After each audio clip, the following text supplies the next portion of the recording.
কাজিৰঙাত পখিলা পৰিছে। দেশৰ ভিতৰতে দ্বিতীয় সৰ্বাধিক পখিলাৰ প্ৰজাতিৰে সমৃদ্ধ কাজিৰঙা।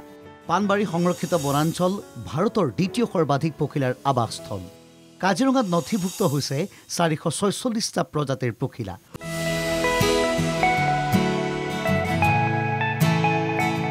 ৰাজ্যৰ পৰ্যটন ক্ষেত্ৰখনক প্ৰায় 9 খিতাপেৰে বিভূষিত কৰি আহিছে কাজিৰঙা ৰাষ্ট্ৰীয় উদ্যানে। উদ্যানখন ইতিমধ্যে বিবেচিত হৈছে দেশৰ ভিতৰতে দ্বিতীয় সৰ্বাধিক পখিলাৰ প্ৰজাতি পোৱা স্থান হিচাপে, যি খিতাপে আৰু অধিক পখিলাপ্ৰেমী পৰ্যটকক উদ্যানখনৰ প্ৰতি আকৰ্ষিত কৰিছে।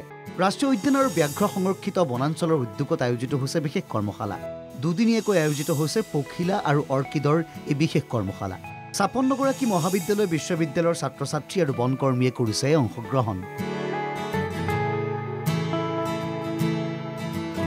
কাজিৰঙাৰ বাবে অতি গুৰুত্বপূৰ্ণ বুলি বিবেচিত দুদিনীয়া কৰ্মশালাত বোকাখাট, কাজিৰঙা, গোলাঘাট, অৰুণাচল আৰু গুৱাহাটীৰ 56গৰাকী মহাবিদ্যালয় তথা বিশ্ববিদ্যালয়ৰ ছাত্ৰ ছাত্ৰী আৰু বনকৰ্মীয়ে অংশগ্ৰহণ কৰে। দুদিনীয়া এই কৰ্মশালাত প্ৰশিক্ষাৰ্থীসকলক পখিলা আৰু অৰ্কিডৰ চিনাক্তকৰণ আৰু সংৰক্ষণৰ সম্পৰ্কত প্ৰশিক্ষণ প্ৰদান কৰা হয়। কাজিৰঙাৰ ক্ষেত্ৰ সঞ্চালক ডক্টৰ সোণালী ঘোষৰ আদৰণি ভাষণেৰে আৰম্ভ হোৱা এই অনুষ্ঠানতে কাজিৰঙা ৰাষ্ট্ৰীয় উদ্যান কৰ্তৃপক্ষৰ দ্বাৰা প্ৰকাশিত অৰ্কিড, পখিলা, পানবাৰী সংৰক্ষিত বনাঞ্চল আৰু চৰাইৰ ওপৰত প্ৰকাশিত 4খন পুস্তিকাও উন্মোচন কৰা হয়। পখিলা বিশেষজ্ঞ doctor monsoon Jyoti Gogoi, orchid বিশেষজ্ঞ ক্ষণজিৎ গগৈ, পৰ্যটন কৰ্মী অভিজিৎ গগৈ, পখিলাৰ গৱেষক গৌৰৱ নন্দী দাসেও অংশগ্ৰহণ কৰে এই অনুষ্ঠানত।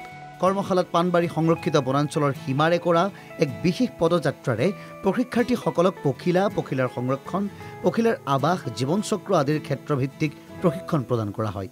পখিলা বিশেষজ্ঞ ডক্টৰ মনচুন জ্যোতি গগৈ আৰু চেক গণৰাজ্যত কৰ্মৰত পখিলা গৱেষক গৌৰৱ নন্দী দাসে এই পদযাত্ৰাত ছাত্ৰ ছাত্ৰীসকলক ক্ষেত্ৰভিত্তিক প্ৰশিক্ষণ প্ৰদান কৰে।